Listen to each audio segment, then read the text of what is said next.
Mari kita mulakan pembelajaran sore hari ini dengan berbasmalah, dilanjutkan doa mau belajar, dipersilahkan. Bismillahirrahmanirrahim. Robbi zidni ilma warzuqni fahma. Robbi fakihni fiddin. Robbi firli wali walidayya warhamka. Alhamdulillah, kemarin saya kasih kesempatan di hari Senin untuk mengerjakan tugas, tapi ternyata memang lagi banyak yang sakit ya di mana-mana ya. Jadi nanti dilanjutkan saja tugasnya, diselesaikan. Tapi gampang kan ya, di YouTube kan tersedia terus ya. Jadi Iya. masih bisa melakukan pembelajaran kapanpun waktunya, silahkan diatur, dipilih. Karena memang tujuan PKBM adalah menggiring cara berpikir kita dengan waktu dan kesempatan yang seluas-luasnya. Kalau saya sih sudah ngerjain Bu Ipa, kan Oh iya. tugasnya. Cuma belum dikirim ke Bu Ipa. Dikirim lewat WA aja ya Bu Ipa. Oh iya, nggak apa-apa, boleh. Kan ditulis aja kan, nggak harus video ya. Kalau mau video lebih bagus. Saya ditulis aja ya Bu Ipa. Udah saya kerjakan ya. Kalau minggu kemarin kan dikasih tugas untuk mengerjakan tugas aja ya. Ya betul, kalau kemarin Iya. tugas aja. Kemarin lebih sederhana tugasnya. Iya, tugasnya kan yang penentuan profesi yang detail sama menyambungkan ke Pancasila itu bagaimana ya? Ya betul, betul. Iya. Tapi tugas-tugas yang saya berikan nggak sulit kan ya? Enggak, cuma kalau saya tuh mikir ini apa yang ditulis ya kan, profesi saya cari-cari di Google apa artinya dari ini gini. Takut salah gitu Bu Ipa, saya nulisnya gitu. Makanya saya cari di Google dulu gitu, apa ya gitu. Kemarin berarti sudah banyak membahas tentang sila-sila dalam Pancasila ya. Betul. Nah, sekarang saya ingin membahas komponen negara yang lain, diantaranya lembaga-lembaga tinggi negara. Nah, apa sih hubungannya gitu dengan keterampilan fungsional dan lembaga tinggi negara? Kayaknya kalau dihubungkan secara langsung jauh banget ya hubungannya ya.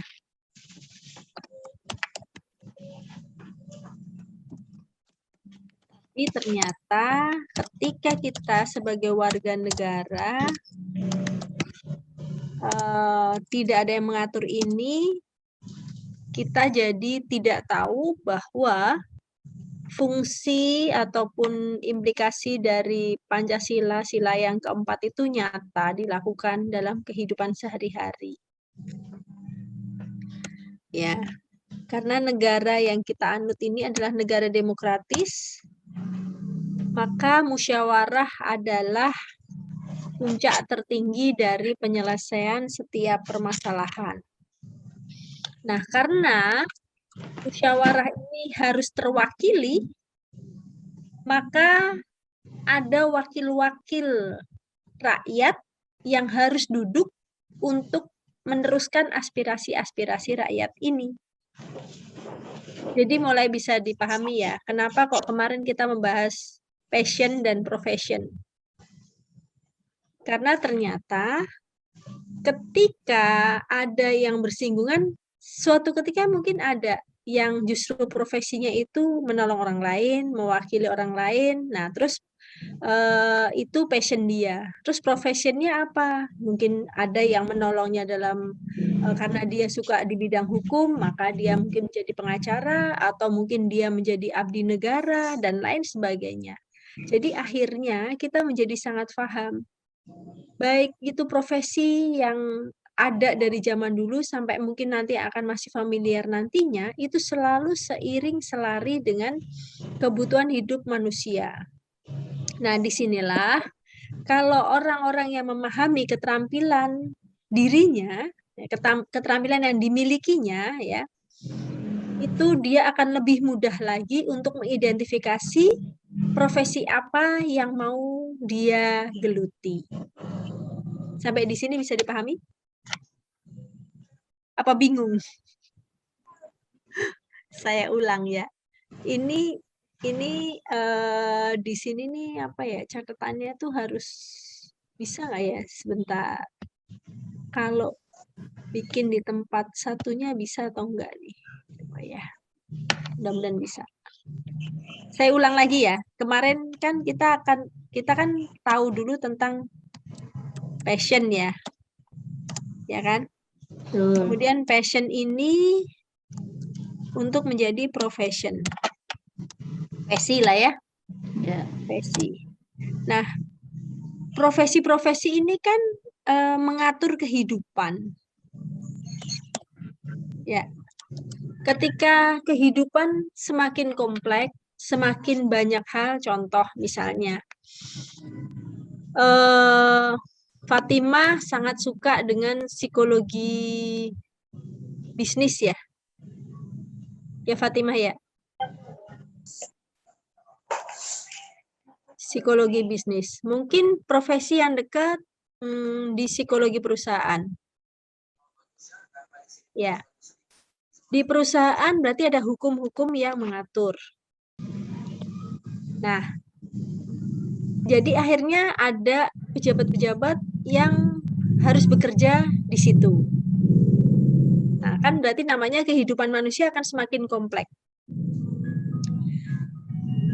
Profesi-profesi yang berkumpul dalam satu wadah, dalam satu garis lini bisnis, itu mungkin disebut di perusahaan. Di sana ada budaya perusahaan, ada peraturan yang berlaku, ya kan? Di sini mungkin ada budaya perusahaan, mungkin ada peraturannya, mungkin ada setelah keluar dari si perusahaannya, dia bersinggungan dengan pemerintahan, ada peraturan di pemerintah, dan seterusnya dan seterusnya. Karena individu sendirian ketika berkumpul itu disebut sosial, makhluk sosial, saling bersinggungan, dibutuhkan sebuah aturan main. Nah, ketika kumpulan masyarakat ini, kumpulan orang ini menjadi masyarakat, semakin besar lagi menjadi semakin kompleks, diatur mulai dari tingkat terendah. Kalau di muspidanya ada RT, RW, kemudian lurah, camat, hingga terakhir berarti diatur oleh negara. Ya, seperti itulah kehidupan. Maka diperlukan sebuah keterampilan atau keterampilan fungsional. Nah, hari ini kita coba di sini.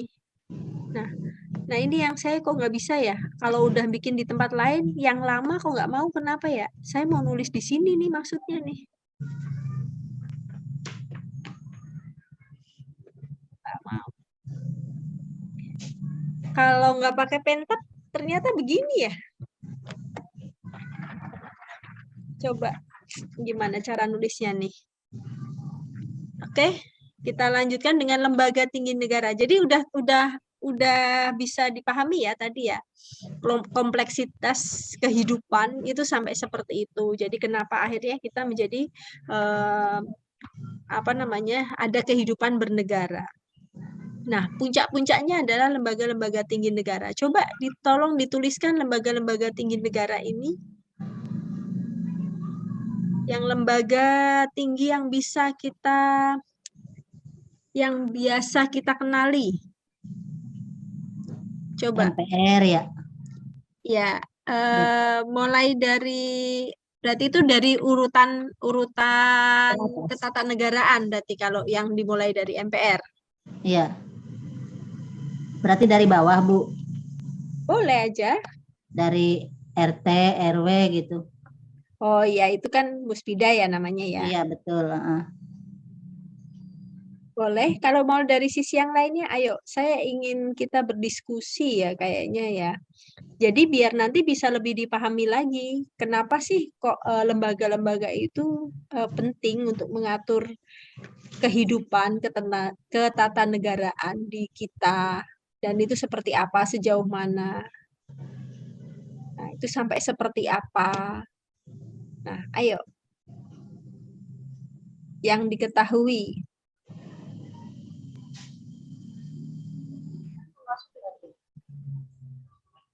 Lembaga-lembaga tinggi negara.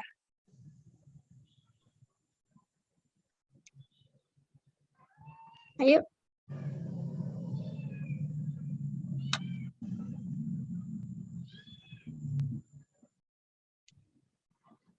Yang dikenal apa? Kalau yang tertinggi tadi ya, MPR ya. Ini saya berarti harus bikin baru lagi kali ya? Atau disebutkan saja? Lembaga tertingginya apa?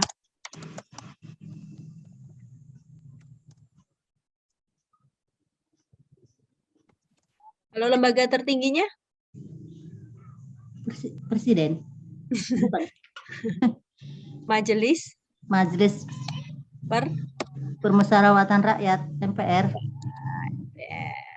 Dari MPR itu di bawahnya ada chat DPR. Ya. Ayo lanjut. Setelah lembaga tertinggi negara, tuh kayak gini nih. Kalau ditutup nggak bisa.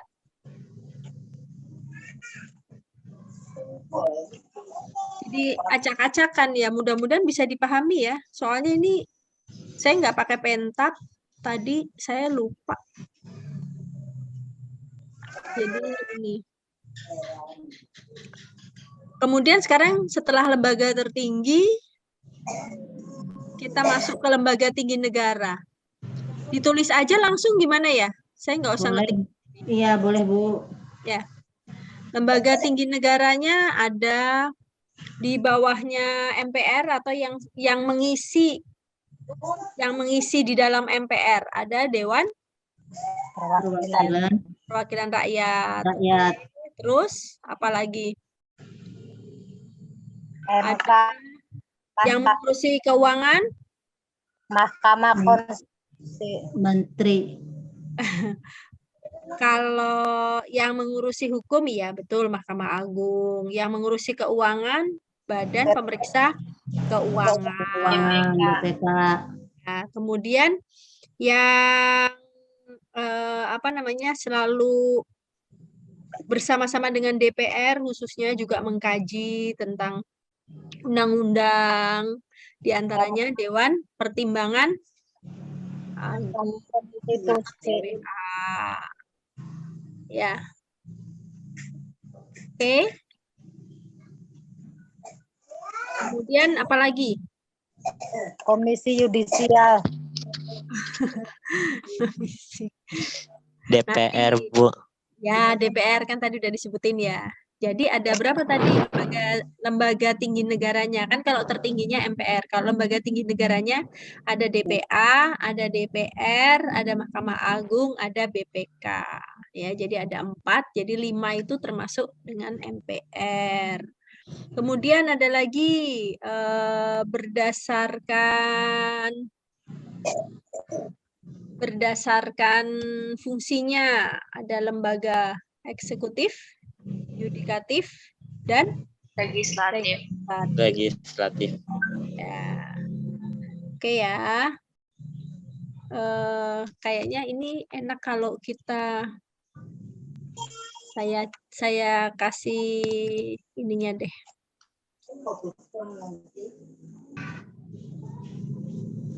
Saya kasih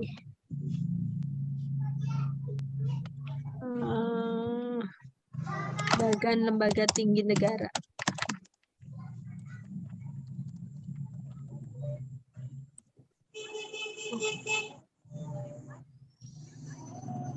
Dan lembaga tinggi negara Nah,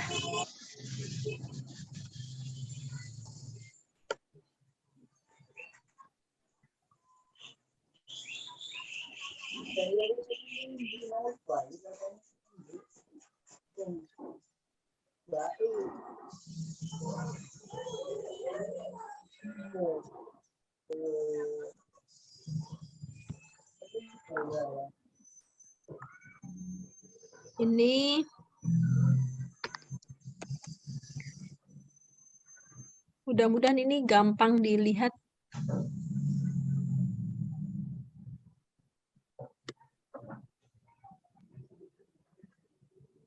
Hmm.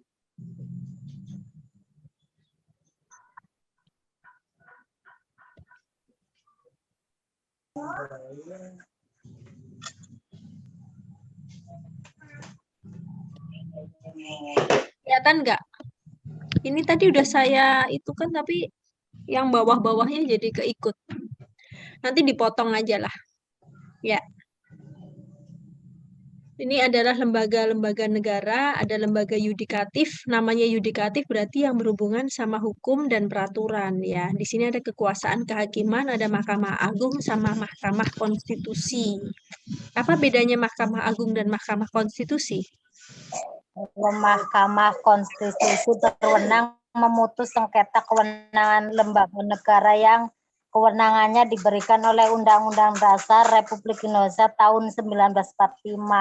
Memutuskan pembubaran partai politik, memutuskan hasil perselisihan tentang pemilu. Ya, jadi hubungannya cuma itu. Kalau Mahkamah Agung berarti itu yang secara umum, kalau Mahkamah Konstitusi itu secara khusus membahas tentang pemilu ya. Jadi semuanya dia ada. Ini terlihat nggak ya? Nggak ya? Yang terlihat apa? Yang tadi. Oke, sebentar. Enggak, tadi terlihat kok Bu. Maksudnya kalau yang waktu Ibu klik itu enggak ada gambarnya. Oh, nggak ada gambarnya. Sebentar, ini kayaknya. Sebentar, saya ulangi. Ulangi ini tadi hilang. Maaf ya. Kehilangan. Iya. Untuk lembaga yudikatif. Jadi itu yudikatif berarti yang hubungannya hukum atau yudisial ya. Nah, itu sama kayak tadi. Ketika kita bicara dengan passion, itu bisa ditandai sebetulnya ketika orangnya suka membantu, orangnya suka berbicara, orangnya suka membela orang, dia care sama orang, bisa jadi care-nya itu ke arah mana nih? Apakah ke arah hukum atau ke arah pencegahan atau justru pembangunan mental? Dan itu semua menjadi berbeda nantinya profesinya gitu. Jadi awal passionnya mungkin sama, tapi bisa jadi nanti jadi berbeda. Gitu. Jadi seperti itu ya prosesnya ya. Prosesnya seperti itu. Sekarang kita coba klik lagi, mudah-mudahan bisa.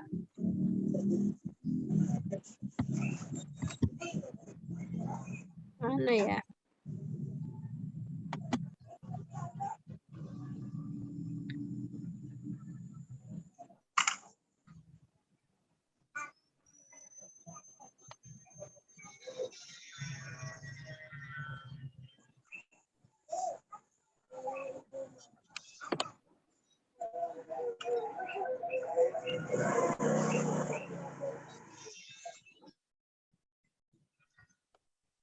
Nggak bisa di crop.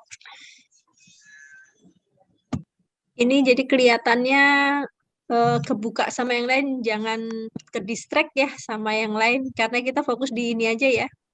Saya cuma mau nampilkan ini aja. Kemudian ini ada lembaga eksekutif. Berarti tadi udah jelas ya di lembaga yudikatif ya. Perangkat kekuasaan kehakiman dari yang paling atas sampai yang paling bawah. Di paling bawah berarti ada nanti di bawah MA nanti ada pengadilan agama, ada pengadilan negeri, ada pengadilan tinggi negeri, ada pengadilan tinggi agama. Itu nanti mulai dari tingkat provinsi sampai tingkat Dati 2. Ya, Kemudian yang di lembaga eksekutif ini di sini ada presiden dan wakil presiden, termasuk adalah menteri-menteri ya, menteri-menteri kabinet negara. Berarti yang menjalankan keseharian seluruh proses kenegaraan. Kemudian ada lembaga legislatif. Nah, lembaga legislatif berarti apa tadi? Ada lembaga tertingginya, MPR, ya. Kemudian ada DPR RI, kemudian ada DPRD tingkat 1 hingga DPRD tingkat 2, yang semuanya itu dipilih melalui pemilihan. Nah, pemilihan ini yang menengahi, yang memberi hukuman, yang memberi aturan, yang menetapkan hukum, yang memberi aturan adalah Mahkamah Konstitusi. Nah, terus walaupun pemilihan ini berlangsung 5 tahun sekali, apakah Mahkamah Konstitusi ini libur kalau tidak ada pemilihan?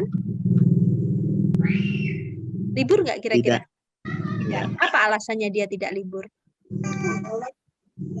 Kan tadi yang saya bilang Mahkamah Konstitusi itu berwenang memutus sengketa kewenangan lembaga negara yang kewenangannya diberikan oleh Undang-Undang Dasar. Memutus pembubaran partai politik, memutus hasil, ya tuh. Pertanyaannya Ibu, kan pemilihan itu 5 tahun sekali. Nah, kalau pas tidak waktunya pemilihan, apakah Mahkamah Konstitusi itu libur? Pertanyaannya kan itu, Bu. Tidak. Iya, kan tadi Hasan juga menjawab tidak. Sekarang pertanyaan selanjutnya, apa alasannya dia tidak libur?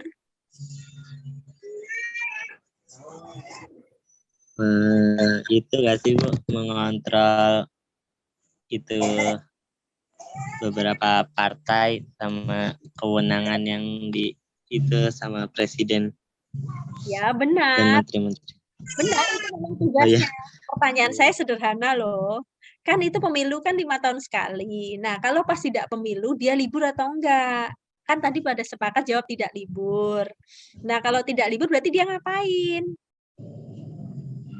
Pertanyaan saya itu. Ayo. Saya mikirnya dia mikirin sistem yang baru sih, Bu. Oh Buat gitu. persiapan pemilu gitu ke depannya bagaimana. Gitu ya. Jadi, seperti halnya ketika kalian menyelenggarakan event. Ya. Saya katakan pemilu adalah event 5 tahunan. Ya. Pesta rakyat, pesta demokrasi rakyat di negeri ini. Seperti halnya kalian mau mengadakan event. Contoh event yang paling gampang. Apa? 17-an misalnya. Event misalnya dilakukan 1 hari. Persiapannya apakah hanya pada hari itu? Tidak. Setelah selesai event, apakah terus selesai? Tidak. Ada apa lagi? Ada pertama persiapan, kedua ya penyaringan, penyelesaian, penilaian. Jadi, kenapa Mahkamah Konstitusi tidak libur? Karena memang dia harus melaksanakan dari jauh-jauh hari. Seperti sekarang, pemilu yang nanti akan datang akan dilakukan kapan? 2024. 2024. Sekarang waktunya ngapain? Kan masih 2 tahun dong. Persiapan untuk penilaian orang-orangnya itu. Calon. Belum. Baru sampai partai, Bu. Orang-orang kok belum. Sekarang baru masanya Daftaran partai. Iya, verifikasi partai. Jadi partai peserta pemilu dulu, partainya dulu, nanti baru orang-orangnya. Ya, karena semuanya harus duduk dengan sebagai wakil dari partai. Jadi gini, kan Indonesia diwakili, jadi seluruh rakyat Indonesia itu diwakili oleh Majelis Permusyawaratan Rakyat atau sama Departemen Perwakilan Rakyat, ya kan? Nah, mereka ini kan juga dipilih. Nah, dipilih itu berdasarkan dipilih sesuai porsinya. Nah, porsi-porsi ini diberikan kepada partai-partai peserta pemilu. Nah, sebelum waktunya pemilu 2-3 tahun itu sudah mulai proses verifikasi. Nah, berarti mereka itu nggak pernah libur karena 3 tahun sebelum pelaksanaan mereka sudah mulai persiapan. Seperti tadi yang Fatimah sampaikan. Mereka mungkin menciptakan sistem baru lagi, Bu. Bisa jadi. Berarti hukum-hukum yang terkait karena LPJ dari pelaksanaan pemilu sebelumnya mungkin ada hasil-hasil tertentu yang bisa dilaksanakan dan tidak boleh dilaksanakan seperti apa, itu akan menjadi aturan main untuk pemilu tahun berikutnya. Gitu ya. Nah, setelah itu, setelah proses persiapan dari partainya, kemudian orangnya, kemudian perangkatnya, dan seterusnya, semuanya harus dilaksanakan. Karena Indonesia itu memiliki luasan wilayah yang sangat besar. Jadi setiap aturan nanti akan menimbulkan keputusan-keputusan bagaimana cara pelaksanaannya. Jadi sistem seperti apa yang digunakan itu sangat berpengaruh terhadap efektivitas pelaksanaan, berpengaruh terhadap kemurnian hasil pelaksanaan dan seterusnya. Nah, terus bagaimana di lapangan?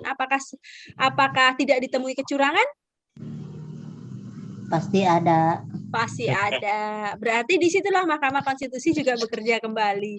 Setelah selesai pelaksanaan, bisa jadi hingga 2 tahun ke depan masih melakukan pengadilan-pengadilan atau mahkamahnya. Jadi sifat mahkamahnya ya. Mahkamah itu asal katanya hakama. Hakama yukimu mahkamatun. Mahkamatun berarti lembaga atau majelisnya. Majelis di mana hukum itu ditegakkan. Jadi pelanggaran-pelanggaran yang terjadi pada saat pemilu ya harus diselesaikan. Kan pasti setelah awal-awal penghitungan suara dulu, keputusan dulu, dan seterusnya, sampai ketika terakhir-terakhir berarti pelanggaran-pelanggaran yang dilakukan pada saat pemilu berarti harus dituntaskan juga. Begitu ya. Pada akhirnya 5 tahun menjadi waktu yang singkat bagi Mahkamah Konstitusi dalam melaksanakan atau menjalankan tugasnya. Mungkin seperti itu. Ya. Kemudian tadi lembaga legislatif sudah ya, berarti saling berkait ya. Di lembaga legislatif ada DPR, ada DPRD 2, berarti di tingkat kabupaten. Kemudian atau kota madya ya, kabupaten atau kota madya, terus di tingkat 1 berarti di tingkat provinsi, dan kemudian yang terakhir di DPR RI. Sama, semuanya masih menggunakan porsi kursi berdasarkan partai-partai yang mengusung. Terus, tapi kalau misalnya perseorangan tidak pakai partai, boleh atau tidak kira-kira duduk sebagai wakil anggota DPR?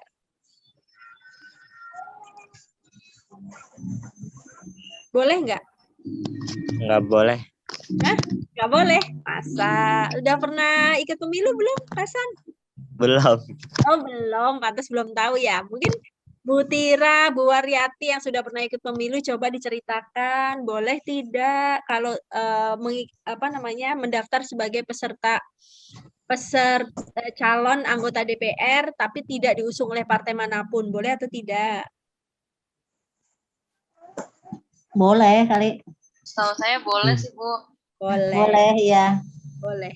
Ya, Kalau memang DPR boleh. kan bebas ya, tidak harus dari partai. Boleh. Ya, betul. Oke, berarti selesai ya pembahasan di lembaga legislatif. Kemudian di sini ada lembaga eksaminatif. Eksaminatif itu berarti penilaian. Ya, di sana ada BPK, Badan Pemeriksa Keuangan. Di Badan Pemeriksa Keuangan ini ternyata dia bisa masuk ke seluruh lini semua alat negara. Semua alat negara itu bisa disentuh oleh BPK. Bahkan sekolah sekalipun yang menerima kucuran dana atau anggaran dari Kementerian Keuangan pun juga harus bertanggungjawabkan kepada BPK. Apalagi lembaga-lembaga yang lain. Jadi semuanya muaranya di sana. Karena setiap kegiatan pasti juga menimbulkan biaya. Ya. Dan biaya itu di-backup oleh anggaran. Di sini ada 2 macam anggaran. Anggaran APBD berarti dari daerah, dan APBN, anggaran pendapatan belanja negara, berarti itu dari negara. Jadi seperti itu, semua elemen negara ini dijalankan dari hari ke hari, dari setiap harinya. Nah, sebagai warga negara yang baik, maka kita tidak boleh melanggar tata aturan yang sudah ditetapkan. Nah, pertemuan besok, Setelah kita kenal dengan lembaganya, kita akan belajar tentang tata aturan perundang-undangan di Indonesia. Oke? Ada pertanyaan? 5 menit lagi untuk lembaga-lembaga negara ini.